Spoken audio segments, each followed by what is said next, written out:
palavra de Deus diz assim: Sucedeu que, habitando o rei Davi em sua própria casa, tendo-lhe o Senhor dado descanso de todos os seus inimigos em redor, disse o rei ao profeta Natã: Olha, eu moro em casa de cedros, e a arca de Deus se acha numa tenda. Disse Natã ao rei: Vai, faze tudo quanto está no teu coração, porque o Senhor é contigo.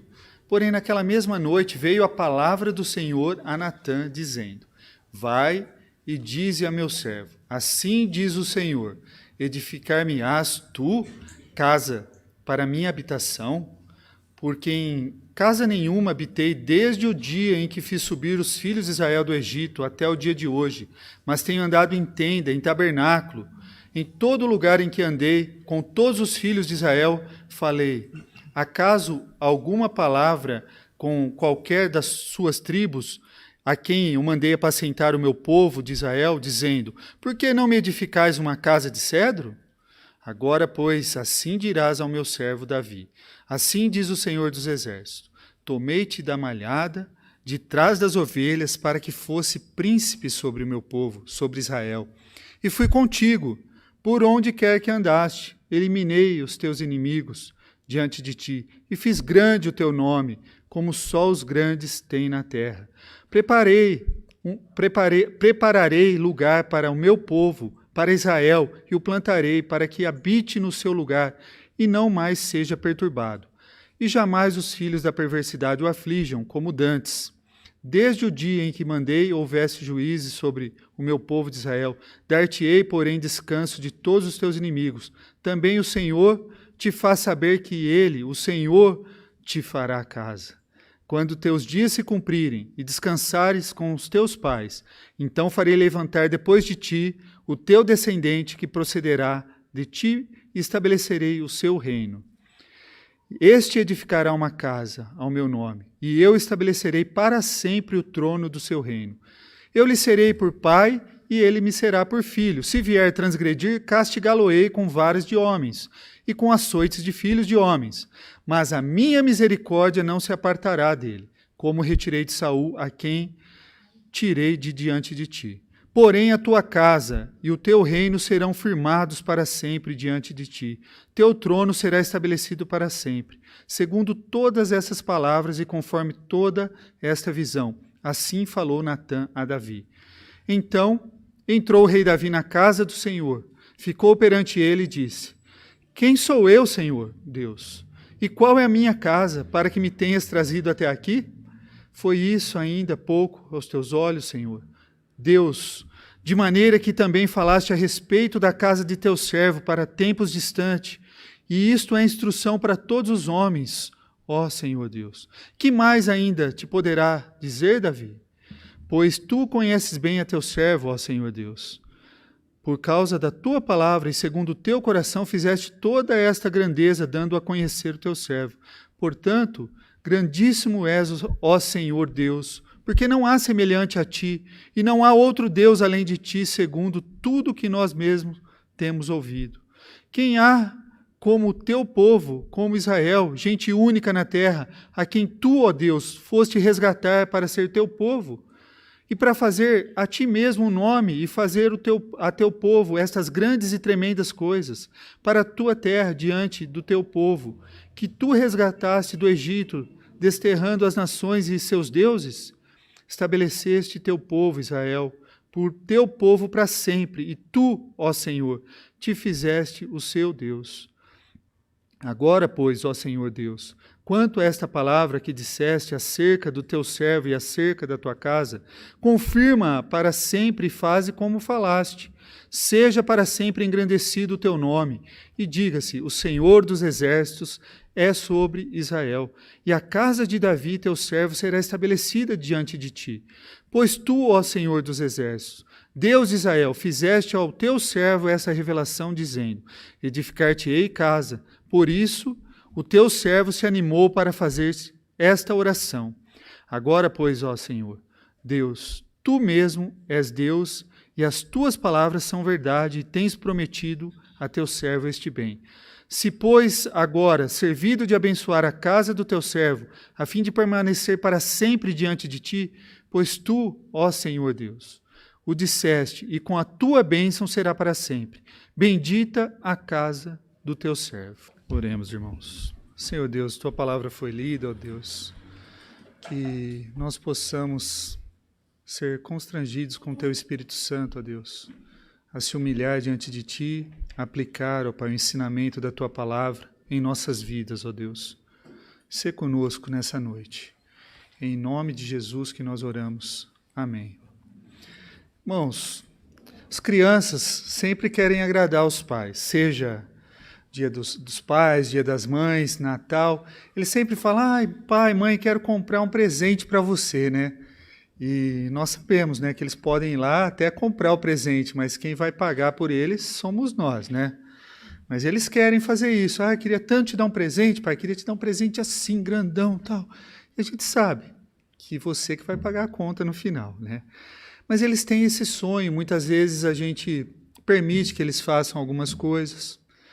E a questão é que todos nós, quando crianças, tivemos grandes sonhos, mas até deixamos de compararem, né? Quem que pagou pelos nossos sonhos? Como que nós realizamos ele? Hoje nós viemos aqui Davi com um grande sonho. Um sonho que no final ele é realizado, não por Davi, mas por seu filho. Mas é algo significativo nessa passagem. Por quê? Não é a visão de Davi para o futuro, mas é o plano de Deus para o futuro. Tá? Ao vermos isso, eu espero que você veja a importância dessa experiência que Davi teve diante de Deus, num momento de calmaria, num momento de paz, mas o que Deus o ensinou e como isso foi benéfico para chegar até nós. Davi queria construir uma casa. Então parece que passou, um tempo significativo do capítulo 6 para o capítulo 7. Por quê? O reino estava em paz. Deus deu descanso. Deus deu descanso dos inimigos para o rei Davi. Então ele está estabelecido lá, a arca já estava alojada na capital, em Jerusalém, e nós temos o quê? Que Davi estava tranquilo, não tinha nenhum inimigo para ele atacar. E ele estava morando num palácio novo. Depois os irmãos podem ver o paralelo lá em Crônicas, 1 Crônicas 14, Irão, rei de Tiro, mandou cedros para que fosse construído o palácio onde Davi estava morando, o lugar. Ele estava numa casa nova. E aí um dia lá sentado na varanda, tomando um cafezinho lá com o profeta Natan, Natan, eu estou aqui morando nesse palácio novo e a arca do Senhor está lá numa tenda de pano. Ele teve uma brilhante ideia, falou, não posso estar num lugar melhor que o meu Deus. Como é que eu vou ficar num lugar assim? Ele teve uma ideia boa. Ele pensou em fazer o quê? Honrar a Deus. Natan, de pronto, disse assim para ele, siga teu coração, Deus é contigo. Davi queria o quê? Fazer uma coisa boa. O desejo de Davi era honrar a Deus. Não tem nada de ruim nisso. Davi sabia que era importante honrar a Deus. Ele entendeu que o nosso amor por Deus muitas vezes é revelado, muitas vezes através do quê? Através do que nós estamos dispostos a entregar. Através do que nós estamos dispostos a abrir mão. Segundo, Davi não age unilateralmente. Ele, como rei, ele podia vamos construir um templo aqui para Deus. Ele era rei, era o rei de Israel, mas não. Ele chegou numa conversa com o profeta Natan. Ele disse, Natan, o que você acha? Vai, Davi, uma ideia boa. Siga o seu coração. Foi isso que Natan disse para ele. E ele consultou o profeta, então ele não agiu sozinho. Ele reconheceu que a nação seria abençoada somente quando buscasse a vontade de Deus e seguisse a Deus. Davi verificou antes de seguir em frente, ele não se precipitou. Nós muitas vezes nos precipitamos, queremos que seja do nosso jeito, pronto, acabou, nem ora. Muitas vezes nem oramos para realizar algumas coisas. Se você prestou atenção, esse é um tema comum, porque quando Davi esperou o Senhor, ele colheu bênçãos. E quando ele correu na frente, quando ele fugiu, quando ele se esquivou, que ele deixou de orar, de procurar a Deus, ele colheu problemas. Assim é conosco também, irmãos. Natan voltou para casa naquela noite, e aí sim veio a palavra do Senhor. Isso é importante, nós temos estudado de manhã sobre falsos profetas. Não é porque um pastor está falando que ele está falando da parte de Deus. O que se confirma que ele está falando da parte de Deus é a própria Bíblia, e não a palavra do pastor. Ela é verificada pela palavra de Deus. Então veio o profeta Natan, foi lá e Deus disse: veio a palavra do Senhor ao profeta Natan. Agora sim é Deus dizendo ao profeta Natan o que ele deveria dizer a Davi. Aí sim, a palavra do Senhor veio a Natan. Deus vetou os planos dele, que não era plano ruim, talvez não era o momento. Bons planos implementados no momento errado passam a ser planos ruins. Quando ouvimos a palavra de Deus, as coisas mudam. Todos nós devemos buscar a palavra de Deus. Até Samuel foi designado por Deus para ungir o filho de Jessé. Aí ele chegou lá e falou: esse aqui, alto, forte, formoso. Ele falou: é esse. Aí veio a palavra do Senhor e falou: não é esse. Chama aquele que está lá pastoreando as ovelhas. A palavra do Senhor é aquela que nos corrige, que nos coloca no caminho correto. O profeta Samuel estava errando. Para ele era o outro irmão de Davi, que seria o rei de Israel. Mas veio a palavra do Senhor e corrigiu o caminho. É isso que a palavra de Deus faz nas nossas vidas. Ela corrige o que está de errado nas nossas vidas. E a resposta de Deus é interessante. Deus lembrou-lhes que o tabernáculo foi obra do próprio Deus. Foi construído do jeito que Deus pediu para que fosse construído. Um tabernáculo portátil para que, enquanto o povo estivesse peregrinando, ele pudesse o quê? Pudesse ser montado e desmontado facilmente para a locomoção. Isso não representava, o tabernáculo representava o que? A presença de Deus, o lugar mais santo ali, sim, mas não significa que Deus não estava com o povo. Deus sempre esteve com o povo, Deus sempre viajou com os israelitas, Deus nunca se apartou do seu povo, Ele estaria com eles sem ou com o tabernáculo. Deus viajou com eles, Ele apoiou, era o Deus deles. Mas Ele não pediu para Davi construir um templo. Nós vimos semana passada que ideias boas que estão fora da prescrição de Deus para o culto não é bem-vinda. Deus prescreveu o culto, Deus prescreveu o modo que Ele quer ser adorado. E nós não adianta tentarmos inventar novidades para adorar a Deus. Não adianta a gente querer fazer show, não é show, não. O culto, adoração, reconhecimento, gratidão, louvor, confissão. Por isso que nós temos esses elementos do culto. São elementos que formam o culto prestado ao nosso Deus. E Deus então lembrou a Davi: eu não pedi para que você construísse um templo. Não preciso de lugar para morar. Eu sempre estive presente com vocês. Outras religiões, outras seitas fazem peregrinações a templos, a lugares, a locais, para que se possam encontrar Deus. Eles têm que ir até lá para ser abençoados. Não, Deus nos abençoa. Os israelitas tinham Deus entre eles. E com a vinda de Cristo, o Emanuel, que significa Deus conosco, após a ressurreição foi dado o quê? Foi dado o Espírito Santo para estar conosco todos os dias da nossa vida. Até quando? Até a consumação do século. Então veja bem, uma ideia boa, mas no momento errado. Deus não pediu que ele fizesse a arca. Mas olha que Deus disse para Davi: eu construirei uma casa para você. Não devemos dizer a uma pessoa: siga o seu coração. Imagina você falar isso para sua esposa com o seu cartão de crédito. Vai lá, meu amor, na Black Friday, no shopping, siga o seu coração. Você já sabe o que você vai colher, né? Vai ser desastroso. Seguir o coração do homem enganoso. Quem poderá conhecer? Não devemos dizer isso. Siga o seu coração. Não devemos. Presente para a esposa você pode até dar, viu, meus irmãos? Davi queria fazer uma casa para Deus. E não há nada de errado com isso. Uma coisa boa, uma ideia boa.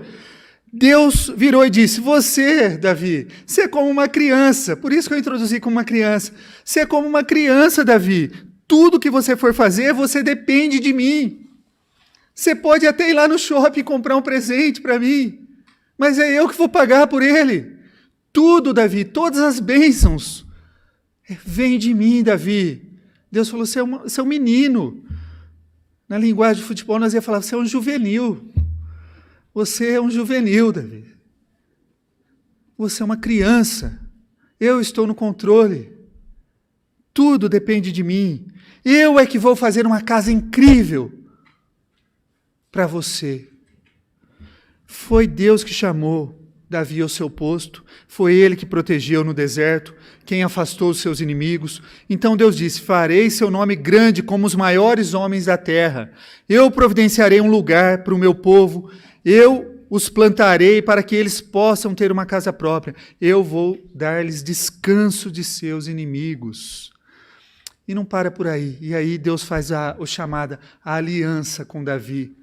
O Senhor faz saber, versículos 11 a 16 agora, irmãos. O Senhor te faz saber que Ele, o Senhor, te fará casa. Quando teus dias se cumprirem e descansares com os teus pais, então farei levantar depois de ti o teu descendente que procederá de ti, e estabelecerei o seu reino. Este edificará uma casa ao meu nome, e eu estabelecerei para sempre o trono do seu reino. Eu lhe serei por pai, e ele me será por filho. Se vier a transgredir, castigá-lo-ei com varas de homens e com açoite de filhos de homens. Mas a minha misericórdia não se apartará dele, como a retirei de Saul, a quem tirei de diante de ti. Porém, a tua casa e o teu reino serão firmados para sempre diante de ti. Teu trono será estabelecido para sempre. Isso não tinha a ver só com Davi, meus irmãos, mas com o povo de Deus, com Israel. Isso não é só o Israel ético, não é só o Israel genético, mas o Israel espiritual. Tinha a ver com nós. Esse descendente aqui, até veio Salomão depois de Davi. Ele até construiu o templo, mas depois de uns anos, Salomão se perdeu, o reino foi dividido. Salomão foi castigado também. Mas muitos anos depois, veio da semente de Davi, o Filho de Deus, Cristo, Jesus Cristo, Filho de Davi. Isso é conhecido como pacto davídico, meus irmãos. É importante entender essa ideia de pacto na Bíblia, né? A Bíblia consiste numa série de pactos. Deus foi renovando a sua aliança com o seu povo. Pense um pacto como um acordo entre duas partes, e isso é comum acontecer. Se você vai trabalhar para alguém, você entra em um pacto com essa pessoa. Você concorda em fazer um tipo de trabalho, ele concorda em compensá-lo de alguma maneira. É assim que funciona. Quando um casal troca votos diante de Deus, diante da igreja, eles estão entrando num pacto, numa aliança. Isso aqui, esse anel que nós usamos, esse anel não é a aliança foi aqueles votos que nós professamos diante de Deus e diante de todas as testemunhas. Isso é a aliança. Mas esse anel aqui é para a gente lembrar da aliança que nós fizemos no dia do nosso casamento. Mas a aliança é aquele pacto, aquela que nós entramos diante de Deus e diante das testemunhas. Na aliança mosaica dada a Moisés, Deus deu ao seu povo comandos, prometeu que se eles seguissem os seus comandos, seriam abençoados, e se eles não seguissem, seriam amaldiçoados, enfrentariam disciplina e ira. Esse pacto inclui os 10 mandamentos também. Em outros pactos na Bíblia, por exemplo, que foram incondicionais, Deus fez uma promessa a Abraão, Gênesis 15. Ele disse que faria de Abraão uma grande nação, mais que as estrelas, maiores que as estrelas, uma grande nação que dessa nação acabaria abençoando o mundo inteiro. Para entender esse ponto de Gênesis 15, talvez você nunca ouviu sobre o pacto. O que aconteceu ali naquele pacto? Uma cena incrível. Abraão estava um pouco inseguro. Aí o Senhor Deus mandou ele, pega uns animais, parte os animais ao meio, forme um corredor com esses animais, partido ao meio. Foi isso que Abraão fez. Abraão seguiu o que Deus pediu para que ele fizesse. Ele pegou os animais, cortou e colocou metade e montou um caminho. E para ratificar, nós lemos lá em Gênesis 15, 17, assim: quando o sol se pôs, estava escuro. Eis que um fogareiro de fogo fumegante e uma tocha ardente passaram entre esses pedaços. Esse fogo simbolizava Deus passando entre os pedaços dos animais. Normalmente, quando as pessoas faziam um pacto, cortando um animal ao meio, ambas passavam por dentro. Nesse pacto que Deus fez com Abraão, só Deus passou. Só Deus passou. E era o seguinte, o pacto era estabelecido dessa forma: olha, se eu não cumprir o que nós estamos firmando nesse pacto, que aconteça comigo o mesmo que aconteceu com esses animais, que minha vida seja ceifada. Era esse o pacto de sangue com os animais partidos ao meio. Era uma prática comum. O que era incomum, o fato de Deus representando pelo fogo aqui, foi o único a passar. A responsabilidade de cumprir a promessa, então, total do nosso Deus. Essa promessa a Davi é outro pacto incondicional. Um comentarista fez algumas observações sobre isso, sobre essa aliança. A morte de Davi não anulará o pacto. Mesmo que Davi morresse, Deus continuaria abençoando Davi através dos seus descendentes. Que pai não ficaria feliz com tais palavras? O pecado não pode destruí-lo. Deus disse a Davi que mesmo quando seus filhos se desviarem e exigissem a disciplina e a correção, mesmo assim Deus finalmente não retiraria o quê? A sua misericórdia, o seu amor. Misericórdia é um termo que eu tenho falado aqui, em hebraico é chamado hesed. O que é? O amor de Deus, o amor fiel de Deus para conosco. Ele não retiraria da família de Davi. O tempo não vai esgotá-lo também. A bênção seria o quê? Para sempre. Seria para sempre. Seu reino duraria para sempre. Pense como seria maravilhoso você saber que a sua propriedade da sua família, permanecerá para sempre na sua família. Que tranquilidade isso. Vemos então na Bíblia o quê? Que Salomão construiu esse templo. Que ele não quis que Davi construísse, por quê? Por causa do sangue que Davi tinha nas mãos. Isso nós vemos lá em Crônicas, 1 Crônicas, se eu não me engano, capítulo 28. Nós vemos lá que Deus não quis que Davi construísse por causa que ele era um homem de sangue, um homem de guerra que tinha muito sangue nas mãos. Salomão construiu o templo, tá? Mas o reino depois foi dividido, Salomão, né? E essa promessa não se cumpre em Salomão, mas se cumpre em Cristo. Quando nós lemos lá a genealogia de Cristo em Mateus capítulo 1, nós vemos registro da genealogia de Jesus Cristo, filho de Davi. Mateus quer que nós entendamos que ele vai nos contar sobre o cumprimento da promessa de Deus. Qual o cumprimento? O cumprimento que ele fez lá com Abraão. Aquela promessa que ele fez com Abraão foi cumprida em Cristo. Cristo foi quem pagou, que foi uma promessa unilateral que só Deus podia cumprir, e foi o próprio Cristo que pagou essa promessa.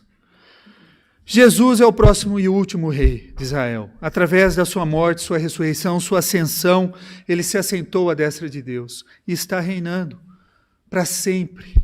Sua promessa foi cumprida. E aí, depois disso, Davi faz uma oração, Davi responde ao que ele acabou de ouvir. E podemos aprender muito com Davi, né? Davi, com uma pessoa orando, né? Em especial Davi. Tem muitos salmos, inclusive o Salmo 89 se refere ao que nós estamos estudando essa noite. Nós lemos apenas 6 versículos, mas está falando dessa aliança que Deus fez com Davi. Nós aprendemos muito sobre o coração de Davi na segunda parte do texto, a partir do versículo 18. Davi começou com essas palavras: Senhor, quem sou eu? Qual é a minha casa para que me tenhas trazido aqui? Quando entendemos o que Deus fez por nós, em Jesus Cristo, talvez nós pensemos a mesma coisa, ou devemos dizer a mesma coisa: quem sou eu, Senhor? Paulo disse algo semelhante: Cristo veio ao mundo para salvar pecadores, dos quais eu sou o pior, o principal. Aqui nós temos o que? Davi transformado no homem segundo o coração de Deus. Ele ia continuar errando? Ia. Mas é alguém que reconhece Deus, quem é Deus e quem Ele é. John Stott, ele escreveu que no seu último ano de seminário, o diretor chamado Ridley Hall Cambridge, esse é o seminário, né? O reverendo Paul Gibson se aposentou como diretor desse seminário. E aí pintaram um quadro desse diretor. E o diretor, ele pronunciou algumas palavras, né, e disse assim: eu acho que daqui a alguns anos vão olhar para esse quadro e não vão perguntar quem é essa pessoa do quadro, mas vão perguntar quem pintou esse quadro. Quem pintou esse quadro? Agora, no nosso caso, Deus demonstrou que, mais do que habilidade, um paciente, após uma grande cirurgia, é um testemunho vivo da habilidade do seu cirurgião. E um homem condenado após um adiamento à misericórdia do seu soberano. Nós somos o quê? Explicações do quê? Da habilidade de Deus e troféus do quê? Da sua graça para conosco. É isso que nós somos. Pense sobre isso. Éramos muitas vezes por desobedecer a Deus. Ele sempre estendeu perdão e caímos novamente. Pense em alguém que já te machucou, falou palavras ofensivas para você, depois, me desculpa, eu estou arrependido, me perdoe. Aí passou um tempo, ele foi lá e te machucou de novo. De novo. Como que você vai reagir a essa pessoa? Como que você vai lidar com ela? A maioria de nós vamos ficar cautelosa e talvez não vamos confiar mais nessa pessoa. A gente vai ficar chamado pé atrás com aquela pessoa. Como é que eu posso confiar se ele vive me machucando? Ofendemos o Senhor várias vezes. E em vez dele se afastar de nós, o que ele fez? Ele se tornou um de nós. Ele se tornou um de nós. Ele assumiu o castigo que era justo para nós. O nosso pecado. Ele foi ferido, traspassado, sofreu as nossas transgressões, morreu no nosso lugar. Nós estamos realmente salvos por boas obras, é verdade. Mas não as nossas boas obras, as boas obras de Cristo. Por essas boas obras que nós somos salvos. Por causa das obras de Cristo, que viveu em obediência à lei, cumprindo todas as exigências daquele pacto que Deus fez. Deus nos oferece o perdão e vida eterna. Esse é o pacto da graça, irmãos. O único requisito para nós é o quê? Que nós abracemos a Jesus Cristo, que nós tenhamos fé no que Cristo fez, no sacrifício, na obra de Cristo, e tenhamos Ele como nosso Senhor e o nosso Salvador. Ele diz que nada poderá nos separar do seu amor. Ele nos ajudará nas nossas orações, Ele nos equipará nas nossas tarefas, Ele nos usará para a sua glória, quando nós nos colocamos assim: Senhor, faça a tua vontade, faça-se a tua vontade. Mas será que eu estou disposto mesmo que Deus faça a vontade dele em mim? Ou eu quero fazer do meu jeito? Às vezes as pessoas perguntam: por que Deus então não salva todo mundo? Quando nós devíamos perguntar por que eu, Deus? Por que o Senhor me escolheu, eu sendo tão ruim, tão pecador como eu sou? Essa é a pergunta que a gente deveria fazer, e não por que Deus não salva todo mundo, mas por que o Senhor me escolheu? Por que o Senhor me escolheu? Por que o Senhor tem sido tão gracioso para comigo? Se você entende a natureza da bênção, você não pode deixar de ser profundamente humilhado por essa bênção. Davi se humilhou diante de Deus aqui, reconheceu. Davi mudou para a humildade, gratidão, e isso gerou adoração sincera. Primeiro passo para uma adoração eficaz é perceber quão pequenos nós somos diante de Deus. Pessoa que entende a graça de Deus, ela percebe quão digno Deus é do nosso louvor, de ser adorado, de ser celebrado. Então, esse pouquinho espaço de tempo que a gente vem aqui, 1 hora, 1h30, é muito pouco perto do que Deus fez para nós. É muito pouco, irmãos. É pouquinho. A gente vem aqui para celebrar, para adorar o nosso Salvador. Ouça a boa notícia. O Senhor está trabalhando na sua vida. Ele não te abandonou, ele não é indiferente a você, não. Como com Davi. Ele tem guiado seu caminho. Na verdade, você está aqui hoje por causa dele, por causa da sua graça, da sua bondade. Você está aqui para saber o quanto ele te ama.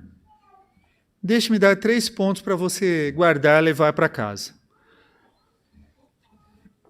Primeiro deles, bons planos num mau momento é igual plano ruim.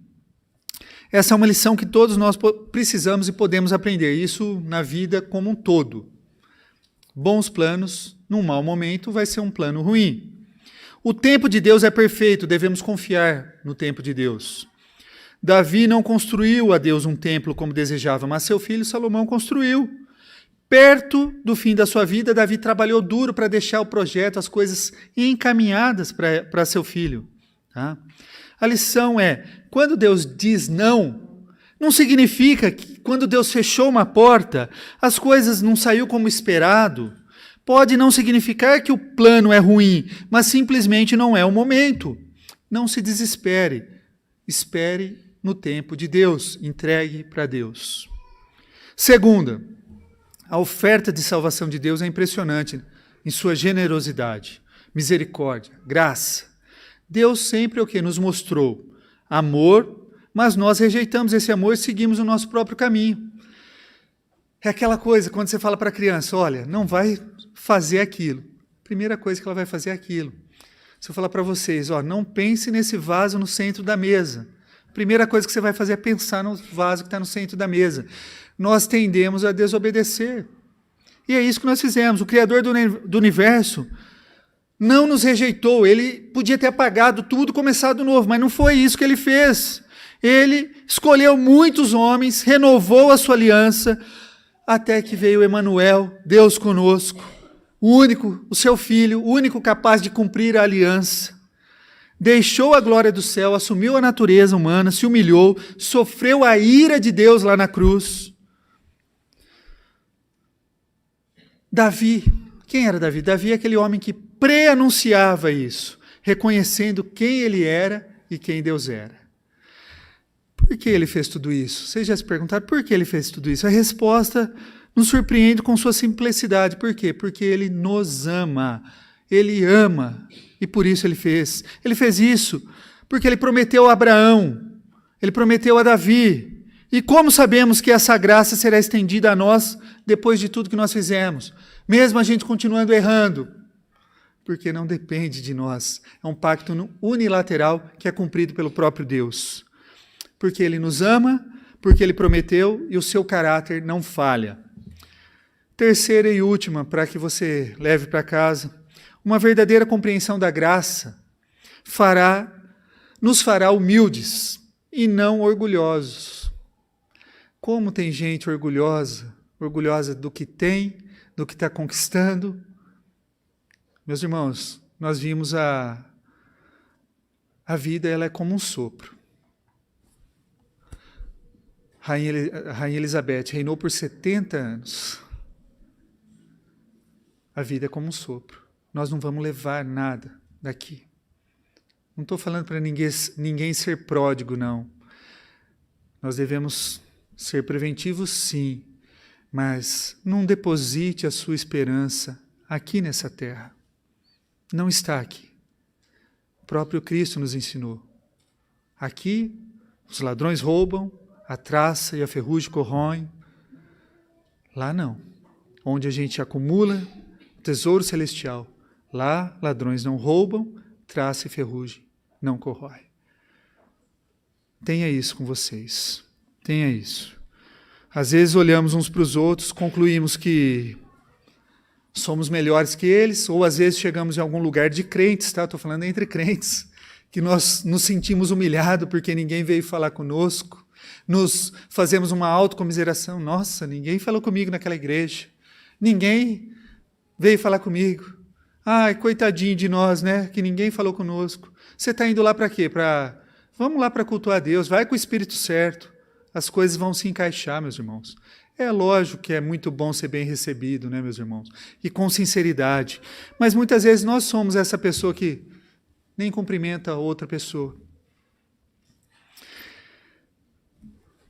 Nós somos pecadores ainda, são momentos pecaminosos. A pessoa que realmente entende a graça de Deus, ela fica atordoada por Deus. Como Deus pode amar alguém como eu? Ela fala assim. Eles são gratos por sua misericórdia, não são arrogantes, eles se humilham na presença de Deus. Eles são macios, não são duros. A gratidão da graça nos leva aonde? À adoração. Isso nos estimula a agir. Ele nos convence de que ninguém é uma causa perdida. Então, se você acha que lá está entregue, né, a gente fala. Não depende de você. Se a pessoa se arrepender, ele pode ser um filho de Deus. Ele pode herdar o paraíso. E, consequentemente, a gente sabendo que ninguém é uma causa perdida, nós o quê? Nos motiva a continuar compartilhando o Evangelho com os outros. O Evangelho é o que vai restaurar o que está perdido. Não perca o foco. Podemos usar estratégias humanas. Mas é só o Evangelho que vai restaurar o que está perdido. E essa graça compreendida nos transforma. Isso nos faz vivos, nos torna seguros, nos liberta e nos leva para casa. Que Deus nos abençoe, irmãos, e a glória seja dada toda a Ele.